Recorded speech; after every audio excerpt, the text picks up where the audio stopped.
Hi, thanks for joining me.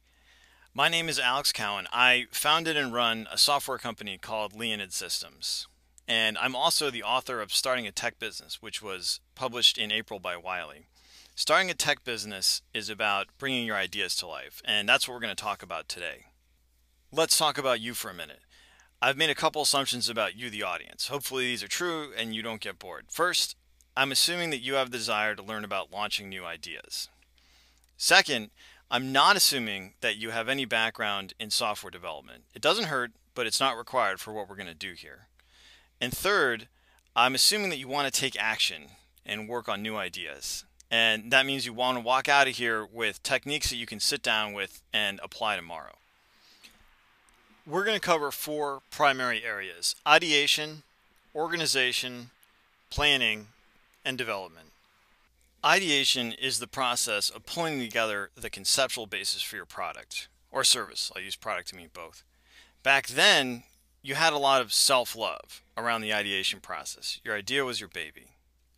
Now we have design thinking, which involves hands-on observation of users and the application of empathy and creativity to those observations. I would say the self-love thing culminated in the dot-com period, so the mid to late 90s. There was an idea, and it was a very classical idea in some ways, that you got an idea for a product and you stuck with it to the end, bitter or sweet. One thing I remember a lot of from that period was references to people who, quote unquote, just didn't get it. Well, what we got was a few great successes, but also a lot of failure, including an internet-led stock market catastrophe. Some of those failures were circumstantial, but a lot of them were self-inflicted. I said self-love, this stick with your idea thing, was a very classical idea. Henry Ford, who was definitely a guy who loved himself, said if he asked customers what they wanted, they'd say a faster horse. And there's a lot of validity to that idea, especially if you're truly breaking new ground. But look at Ford now. Even if you're breaking new ground, there's nothing wrong with developing a high degree of empathy for your buyer and applying your creative juices to that. Sure, you may need to take the plunge on the first article or two and just get it out there, but once you have real product in users' hands, you have to understand how they're interacting with it if you want to stay competitive. And this was what the idea of design thinking has really done to improve our understanding of how to develop and redevelop products. I'm not aware of anyone coining the exact term, but the author Donald Norman and the people at IDEO, David and Tom Kelly, for example, are a few that I'm aware of that have been historically very influential in the formulation and practice of design thinking. I'd say empathy is the first pillar of design thinking. And here's the number one critical success factor in this whole rubric of design thinking. You have to care. At Leonid, we're in the enterprise software business, meaning that we make software for businesses. And this is an area traditionally perceived as very boring. Particularly over the last few years, everyone wants to work on consumer Web 2.0 stuff. But I love enterprise software. And it's because I really, truly, sincerely care about what all the people sitting in cubicles all day do and how Leonid can make them more effective and creative.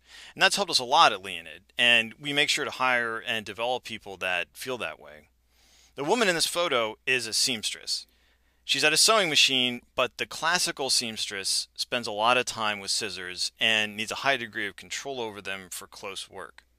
I don't actually know when it happened or who did it, but at some point, someone who had a high degree of empathy for the seamstress invented sewing scissors. Have you ever held a pair of actual sewing scissors? They're incredible. Your hand slides into them perfectly. It's unbelievable. And if you've done a lot of cutting with regular scissors, you know that after a while, and it doesn't take long, your thumb and your forefinger, they hurt like crazy. So we take these scissors for granted, but someone with a high degree of empathy for the seamstress applied their creativity to this, and now we have terrific sewing scissors. So how do you specifically apply this idea of design thinking to technology products? Luckily, there are a couple of popular techniques in our area that are ready-made for the application of design thinking. I mentor a couple of technology startups, and one thing we've been doing a lot of lately is fixing up their personas. And in each case, it's been hugely useful. What you're seeing here, I made this up. This is not a real persona. This image was taken off the internet. This data was collected from the same place, and the rest of it looks like it was in response to some questionnaire. And this is a subtle but very important point about personas. You should observe customers, not interrogate them. They're not trained to describe what they want for the most part. There's a great story from Sony about this. Sony had a yellow Walkman they were thinking of rolling out, and they got a bunch of people off the street and put together a focus group to hear what they thought about this Walkman. The participants, they said they loved the yellow Walkman. It made them feel sporty, fun, but someone had the foresight to offer a Walkman to everyone who participated on the way out. And they had a pile of yellow ones and they had a pile of black ones. Everyone took the black one on the way out. So for posterity, I'd just like to say I have not been able to corroborate this story. I heard it years ago. I went online and I tried to look for it. There was no citations. It was always somebody's friend. But I have personally seen very, very similar behavior in a lot of different circumstances, even using more rigorous tools like conjoint analysis. They're just not as vivid, so I use the Sony story. The point is, you need to learn about users, and you need to do that by watching what they do. Don't expect them to tell you if your product is good or bad, or if you're on the right track or not, but you can still learn a lot from observing them. A persona is vivid. You should be able to describe that person like your best friend, and then that'll help you connect the dots about how they're going to use your product and how they'll find it. This is a rough persona that I sketched out. It's descriptive. It's like we're introducing this person in a novel or a play. And notice the photo. It's a lo-fi.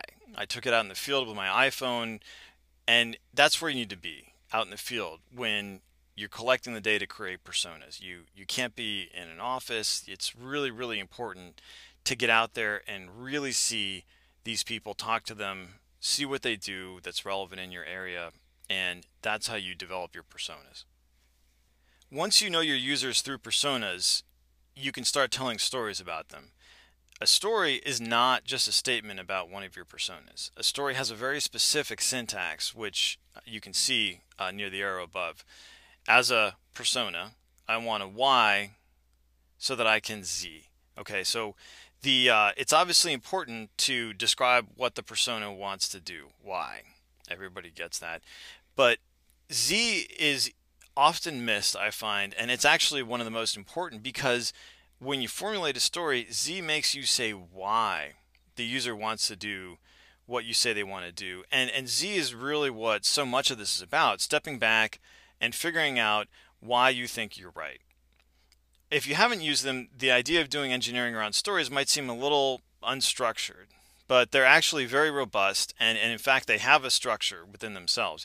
You can nest stories within epic stories that describe larger events, and then you can use test cases against stories to supplement additional detail. And the great thing about stories is they're very consumable by developers. We'll talk more about how to actually construct stories in the next segment about applications. The thing about stories is that they're very well aligned with design thinking. Like personas, they drive empathy. They're also very directed, which helps set the stage for creative solutions that you can formulate with your development team. Design thinking is about empathy and it's about creativity. There are people who have an innate talent for design and have coupled that with a formal education. They're professional designers. But design thinking is something that anyone can do. The main thing is to care and to actually do it. There's a template, if you're interested in creating stories, there's a template on alexander.cowan.com under resources, which you can use as a starting point for creating stories. The mysterious and wonderful street artist Banksy created this stencil, and you can see it's in front of one of the Tate properties, which is an art institution in the UK. Here's one simple guideline about design thinking that I think is important. Aspire not to produce crap. I honestly can't think of many aspirations better than that.